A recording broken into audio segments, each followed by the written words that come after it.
So last week you would have started your new book for the term called Hannah the Famous. Now you needed to read chapter 1. Just before chapter 1 you get a little bit of a page explaining about Hannah. And it basically starts like this. Let's have a read. I'm going to be famous one day. Jamie Cameron is famous. When he was Star of the Week, his poster said that he'd read all the Harry Potter books twice by himself.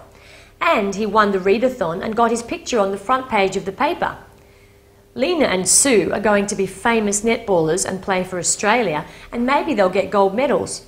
And they reckon that Jason Doran's big brother was famous when he climbed on top of the school hall and the fire brigade had to get him down. Annie wants to be a famous singer and be in the movies, and Twee wants to be an inventor and make things that no one has ever heard of. When I'm Star of the Week, there won't be anything famous on my poster. I'm not the best at anything. I don't know what I want to be. Just famous. Now, a lot of people today want to be famous, don't they? Famous means that lots of people know who you are. But the problem is she doesn't really know what she wants to be famous for.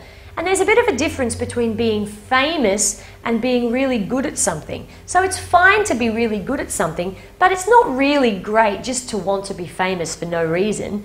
The main idea is just to really practice hard and do well and be successful, but not being famous. It's not really that important. And Hannah spends the whole book trying to work out how she can be famous.